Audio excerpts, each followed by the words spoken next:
Ouverture ce matin de la 90e session du conseil d'administration de la BOAD à Ouagadougou.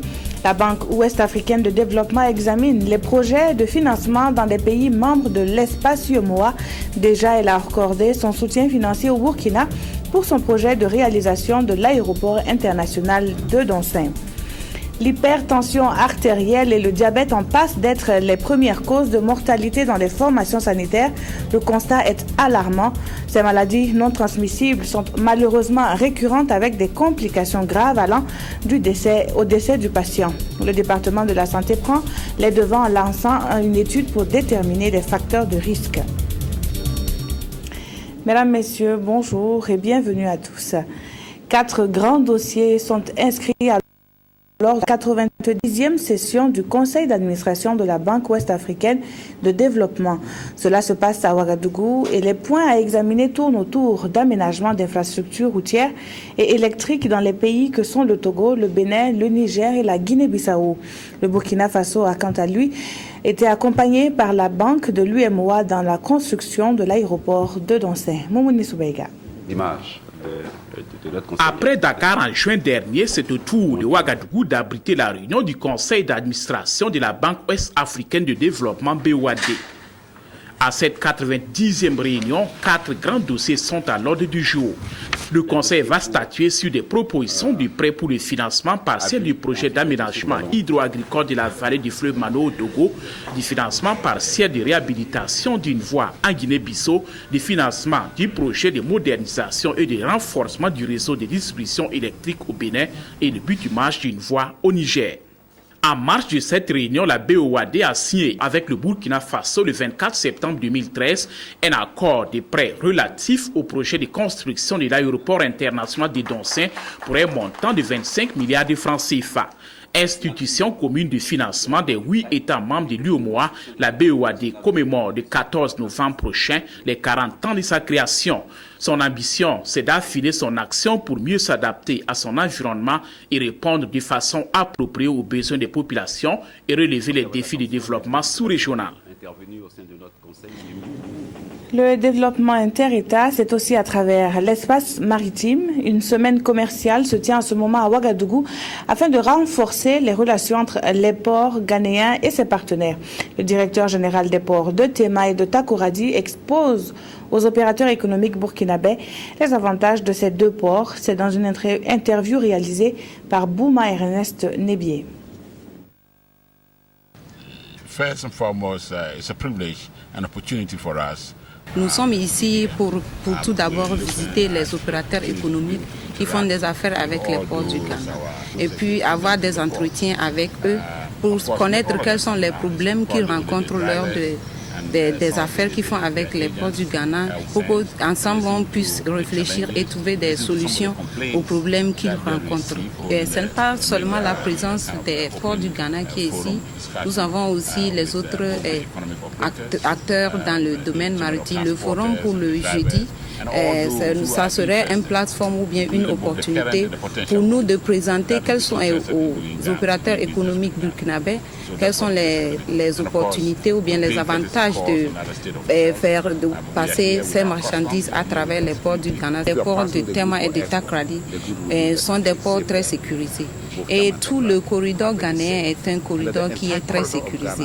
Et tout commerçant raisonnable qui veut faire des affaires et rester dans les affaires doit toujours chercher là où sa marchandise serait en sécurité. Et le département des services clientèle est équipé du personnel qui sont très compétents et qui fournissent des services de bonne qualité. Développement économique toujours, et cette fois, l'on veut s'appuyer sur ce que l'on fait de mieux au Burkina, l'agriculture.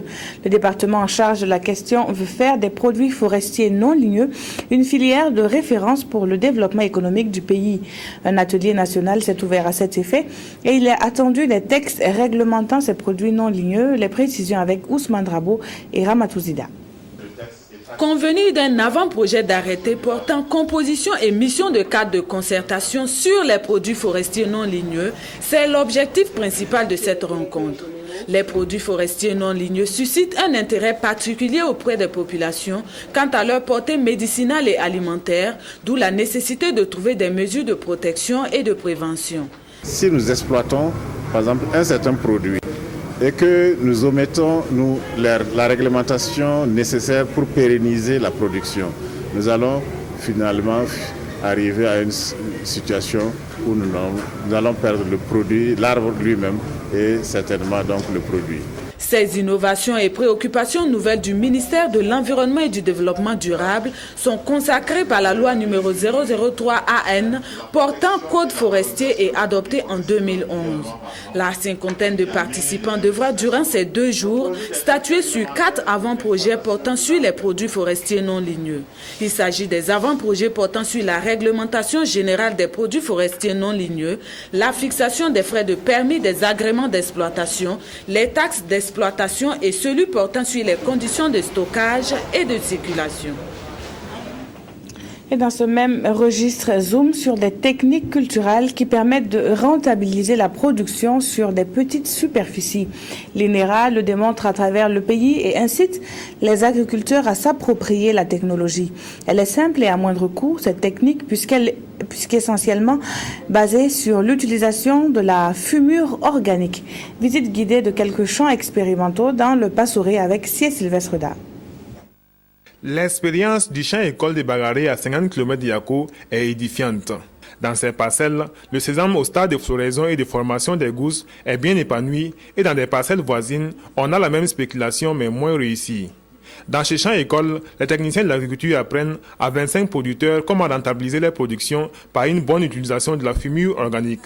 Des parcelles là, c'est fumure organique, des serrettes. Chaque parcelle a une serrette qu'on met. Mais les 2 parcelles, c'est ça, on ne met pas de fumure organique. Donc vous voyez, c'est ça la différence. C'est des choses qu'on fait. Tant que les gens ne viennent pas voir là, on ne peut vraiment, il n'y a pas de portée. Donc il n'y a que les visites commentées qui peuvent vraiment nous amener à montrer ce qu'on fait là et à voir s'il y a une importance. Les techniques conseillées par les services du ministère en charge de l'agriculture s'appliquent à toutes les spéculations. Arachide, niébé, sorgho, igname.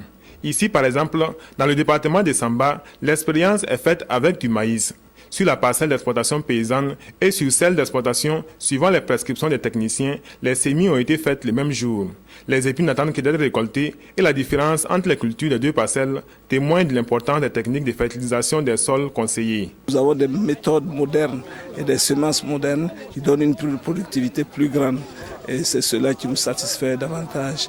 Et je pense qu'à la longue, si tous les exploitants agricoles ont ces enseignements, nous arriverons à inverser les tendances et nous arrivons à atteindre l'autosuffisance alimentaire que nous souhaitons tant. À chaque campagne agricole, ces champs écoles reçoivent en moyenne 25 paysans qui viennent se former à l'utilisation des bonnes pratiques agricoles et la gestion durable des ressources naturelles.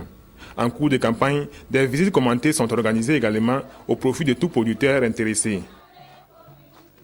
Et à la veille de la nouvelle rentrée scolaire, les encadreurs pédagogiques font le bilan de l'année écoulée. La conférence annuelle des instituteurs pédagogiques de cette année se penche sur le management de l'école pour une éducation de qualité au Burkina. Le lancement de cette rencontre dans la région du centre avec Bouma Ernest Nebié et Sylvestre Da. Cette conférence annuelle des instituteurs principaux de la région du centre vise à améliorer le taux de succès dans les écoles primaires. À chaque rencontre, les encadreurs pédagogiques examinent les résultats scolaires de l'année précédente afin de trouver de nouvelles méthodes pour un meilleur rendement scolaire. C'est également l'occasion pour les participants de passer en revue les points forts, les insuffisances ainsi que les difficultés de mise en œuvre des recommandations de la conférence précédente. Cette année, nous avons environ 300 participants qui sont revenus se remettre en cause par rapport aux acquis qu'ils avaient. Et je pense que c'est l'occasion lors de cette conférence de se poser des questions. Comment nous allons faire pour améliorer le taux de scolarité au Burkina? Comment améliorer le taux de succès dans nos différentes écoles? Et là, nous avons invité les participants aux ateliers à tenir des débats francs, acquis de nouvelles méthodes, de nouvelles stratégies, de nouveaux comportements, afin que puisse faire un succès dans les écoles au Burkina. Cette année, les instituteurs principaux vont se pencher sur le projet d'école qui est un outil de renforcement du management des écoles. Le projet d'école de qualité, c'est-à-dire c'est tout juste, j'allais dire, un plan, voilà, une grande stratégie pour permettre, j'allais dire, au directeur, puisque l'instituteur principal ou l'institutrice principale, c'est l'encadreur de proximité. Et c'est la première hiérarchie au niveau de l'école. C'est cette personne-là qui doit organiser l'équipe pour que ça marche. Et dans toute école, il y a des problèmes liés à l'éducation, problèmes de qualité, problèmes, j'allais dire, de gouvernance. Donc, le projet d'école va permettre à chaque instituteur principal ou à chaque institutrice principale de résoudre lui-même ses problèmes. Pour mieux cerner le thème, les participants vont pendant cette conférence, qui va durer 4 jours, définir le projet d'école, s'approprier la méthodologie de son montage et de sa mise en œuvre. Des officiers de police, gendarmes et des praticiens du droit sont, eux, à l'école de la protection des droits des femmes. L'Association des femmes juristes de Burkina veut par là édifier leurs connaissances sur les instruments juridiques nationaux, régionaux et internationaux de ce pan de la loi. La structure contribue ainsi à la lutte contre les discriminations et les violences dont sont victimes les femmes. Pélagie Bempanomé Sawadogo, au reportage. Au Burkina Faso, les femmes sont de plus en plus victimes de formes particulières de discrimination en raison de leur genre. Pourtant, il existe des textes régissant la protection des droits des femmes, des textes qui malheureusement sont méconnus et mal appliqués. L'Association des femmes juristes du Burkina Faso intensifie la lutte à travers la promotion des instruments juridiques. Au Burkina, nous avons tout un arsenal juridique qui protège les droits des femmes. Malheureusement, ces textes ne sont pas connus et souvent même par nous-mêmes praticiens du droit. C'est pourquoi nous avons donc initié ces formations pour nous familiariser davantage avec donc ces textes et également voir avec nos collègues officiers de police judiciaire quel accueil réservé donc à ces femmes victimes de violences pour qu'elles puissent donc rentrer dans leurs droits. Ce sont des officiers de la police judiciaire, des magistrats et des avocats qui seront formés. Ces acteurs étant les premiers recours lorsque les femmes sont en situation de violence. Ils vont s'approprier des instruments juridiques internationaux de protection des droits des femmes, comme la Convention contre l'élimination de toutes les violences faites aux femmes et le protocole de la Charte. Ils vont aussi passer en revue les textes juridiques nationaux, à savoir le Code pénal, la Constitution et le Code des personnes et de la famille. Les 5 jours de formation devraient leur permettre d'être suffisamment outillés afin d'accompagner les femmes dans la protection de leurs droits. Les femmes de Saria, elles, ont de quoi se réjouir. Elles ont assisté à l'inauguration de leur maison, le centre de promotion féminine de la commune rurale située à quelques kilomètres de la ville de Koudougou. L'occasion s'est présentée après la rencontre qui s'est tenue entre les autorités du ministère et ceux de la région avec la jante féminine de la région du Boulkiemdé. Le point avec Nathalie Sawadogo. Après la rencontre avec les femmes de la province du Boulkiemdé, la délégation s'est déportée dans la commune rurale de Saria, située à 25 km de Koudougou. À Saria, le gouverneur de la région représentant le ministre de la promotion de la femme et du genre est venu inaugurer le centre de promotion féminine de la localité. Un cadre qui va leur servir de lieu de rencontre et de formation. Notre joie, on ne peut même pas s'exprimer notre joie à côté de vous. Donc nous sommes très contents de voir cette maison très belle. Je ne peux pas dire que c'est un cadeau, c'est un grand don que vous avez fait pour nous. D'une valeur de 25 millions de francs CFA, l'œuvre est du ministère de la promotion de la femme et du genre. L'infrastructure comporte 4 salles, une salle de conférence, une salle de formation, une salle d'exposition, un bureau et des toilettes externes. Les femmes de Saria, très émues, promettent d'en prendre soin afin qu'elles puissent leur servir longtemps. Un point santé dans ce journal. Je vous le disais en titre, les médecins attirent l'attention sur les maladies non transmissibles et qui sont en augmentation dans les formations sanitaires du Burkina. L'hypertension artérielle et le diabète sucré sont les plus récurrentes avec souvent des complications graves pour les patients mais aussi pour le système sanitaire. Nathalie Kaoré s'est intéressée à la question et voici le reportage qu'elle nous propose. Comme leur nom l'indique, les maladies non transmissibles sont des maladies qui ne se transmettent pas d'un individu à l'autre et qui ne sont pas dues à des agents infectieux. Au Burkina Faso, ces maladies classées en différents groupes sont en train de prendre une ampleur qui inquiète les acteurs de la santé. Il y a le groupe des maladies cardiovasculaires. De ce groupe-là, je peux citer par exemple l'hypertension artérielle. Il y a le groupe des maladies métaboliques. De ce groupe, je peux citer le diabète. Il y a les cancers. Il y a les maladies respiratoires chroniques telles que l'asthme. Dans les formations sanitaires, l'hypertension artérielle est l'une des maladies cardiovasculaires qui croît d'année en année. Nous sommes allés en 2001 d'une prévalence qui était autour de 20% pour l'hypertension artérielle dans la ville de Ouagadougou, à une prévalence de quasiment 30% en 2010. L'hypertension artérielle, que nous appelons souvent la tueuse silencieuse, est le principal facteur de risque qui conduit à ce que nous appelons communément les accidents vasculaires cérébraux. C'est également le principal facteur de risque qui conduit à l'insuffisance rénale. En plus de l'hypertension artérielle, le diabète sucré est devenu très fréquent dans les formations sanitaires au Burkina. Diagnostiquée tard ou mal soignée, cette maladie peut se compliquer gravement. C'est pratiquement tous les jours que nous diagnostiquons de nouveaux diabétiques. Le diabète sucré peut conduire à différents types de complications. Des complications au niveau des vaisseaux. Au niveau des petits vaisseaux, les complications peuvent conduire à une maladie au niveau donc de la rétine, que nous appelons la rétinopathie. Et cette atteinte de la rétine peut conduire malheureusement à la cécité. Le diabétique peut développer un coma et en mourir. Au service de médecine interne du CHU Yalgado Ouedraogo, nous avons rencontré ce patient qui souffre de diabète depuis 2000. Sa maladie s'est compliquée progressivement et cette complication a conduit à l'amputation de sa jambe le 25 août dernier. Témoignage. Les conditions de vie sont dures, le régime est dur, je vis de mon salaire. Tout ça, là, je mets dans cette maladie. Je suis handicapé. Je ne sais pas, du point financier, il faut encore trouver les prothèses, c'est très dur. Il y a des enfants qui partent à l'école.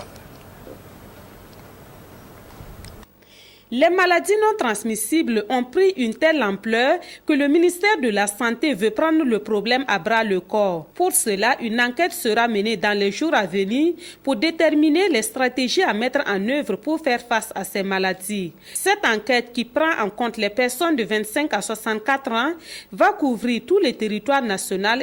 L'intérêt de cette enquête est que, en essayant de déterminer les facteurs de risque qui sont communs, la prévalence au sein de la communauté, cela va constituer un point d'entrée pour commencer la surveillance des maladies non transmissibles. Pour l'instant, les agents de santé recommandent à la population d'observer certaines mesures dans leurs habitudes quotidiennes pour éviter d'être victimes de ces maladies. Manger peu gras, peu sucré, peu salé, et de faire une activité physique assez importante avec transpiration. Le dépistage du diabète ou de l'hypertension peut se faire dans toutes les formations sanitaires. Selon les agents de santé, les conseils donnés sont surtout à prendre au sérieux par les personnes de 40 à 45 ans, les personnes qui sont déjà dans les facteurs de risque tels que le surpoids et les personnes qui ont des antécédents familiaux par rapport à ces maladies. Et l'enquête du ministère de la Santé pour déterminer les facteurs de risque à combattre pour réduire ces maladies non transmissibles sera lancée dès demain, 26 septembre, à Ouagadougou, pour s'étendre sur l'ensemble du territoire national. Les populations sont donc invitées à collaborer avec les agents de santé déployés dans leur localité. Après ceux de Ouagadougou, les 500 autres pèlerins ont quitté Bobo-Dioulasso comme prévu très tôt ce matin. Jusque-là, la compagnie aérienne en charge du transport des candidats pour le Hadj 2013 respecte le calendrier de vol soumis aux autorités. Les musulmans inscrits pour l'accomplissement de ce pilier de l'islam sont au nombre de 1025 à partir de la ville de Sia. Ahadi Sandamba. Confortablement installé, le moment tant attendu est enfin arrivé pour ces fidèles musulmans. Nous sommes à bord d'un appareil de la compagnie saoudienne Nas Air. Ce sont là les 500 pèlerins du premier vol, des deux prévus pour décoller à partir de l'aéroport international de Bobo-Dioulasso. À bord de cet avion, une chose est sûre, tous les pèlerins ont le même souci. Accomplir avec quiétude le 5e pilier de l'islam, mais aussi égrener un chapelet de doléances une fois sur la terre sainte. Que Dieu fasse qu'on fasse un bon pèlerinage dans la santé, la paix, et qu'on revienne de façon sereine au Burkina Faso. En tout cas, si tu es en bonne santé, si Dieu te donne quelque chose, vraiment, tu dois aller le remercier. Nous allons prier le bon Dieu pour qu'il nous donne de la santé, longévité, et puis qu'il nous donne le courage toujours de prier et puis nous mettre dans son paradis. C'est également ce que les autorités attendent de ces pèlerins. Nous souhaitons que vous puissiez prier une fois à la Mecque, prier pour la paix, prier pour l'entente, prier pour que le Burkina Faso demeure éternellement un pays de paix, un pays d'amour. Cette année, en tout cas, on peut dire que c'est la meilleure organisation. Donc il n'y a plus de souffrance. Je crois que ce sont les fruits des anciens échecs des pèlerinages. Vraiment, on a tiré beaucoup de leçons. Nous sommes très contents et donc nous félicitons et nous remercions le gouvernement en lui demandant de continuer dans ce sens. Nous vous souhaitons en tout cas un bon pèlerinage et un bon retour donc, au pays. Et pour en arriver à cette unanimité de l'ensemble des acteurs, le Hadj 2013 a connu une organisation toute particulière. Techniquement, il y a eu une organisation particulière. Il y a eu un comité de suivi. Ils sont venus même jusqu'à Bobo ici, jusqu'à ce que l'avion parte. Et ils nous ont assistés du début jusqu'à la fin. Prévu pour décoller à 2h30, c'est finalement 1 heure après, à savoir 3h30 que l'avion a quitté l'aéroport international de Bobo-Dioulasso pour Médine. Le deuxième vol, lui, est prévu dans 24 heures et il transportera 500 autres pèlerins. Pour ce qui est de ceux qui manqueront le dernier vol, il est prévu un départ à partir de Ouagadougou. À noter enfin que tous les retours sont programmés pour début novembre prochain.